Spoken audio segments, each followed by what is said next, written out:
গতকালের পর থেকে কোনো সম্পর্ক নাই।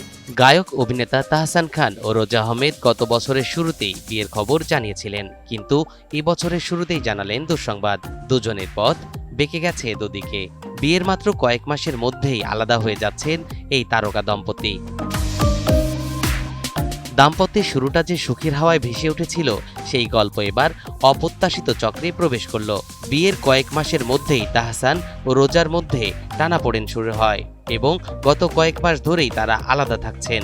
বিষয়টি আনুষ্ঠানিকভাবে নিশ্চিত করেছেন তাহসান খান নিজেই। গণমাধ্যমকে তাহসান খান জানিয়েছেন, খবরটি সত্য। দীর্ঘদিন ধরেই, অর্থাৎ জুলাইয়ের শেষ থেকেই আমরা আলাদা রয়েছি। সঠিক সময় এলে বিস্তারিত বলবো। বিয়ের হিসেবে দুজনের একসঙ্গে থাকার বছরও গড়ালো না।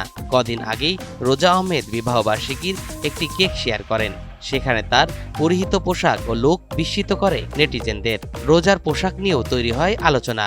এসবের মাঝেই গুজব ছড়ায়, আর সেটাই বাস্তব রূপ নিল। 2025 সালে 4 জানুয়ারি মাত্র 4 মাসের পরিচয়ে রোজা আহমেদকে বিয়ে করেন তাহসান খান। রোজা আহমেদ পেশায় একজন মেকআপ আর্টিস্ট। তিনি 1 দশকেরও বেশি সময় ধরে বাংলাদেশ ও যুক্তরাষ্ট্রে মেকআপ আর্টিস্ট হিসেবে কাজ করছেন এবং নিউ ইয়র্কে তার নিজস্ব একটি মেকআপ প্রতিষ্ঠান রয়েছে। তরিকুল ইসলাম, এনটিভি অনলাইন।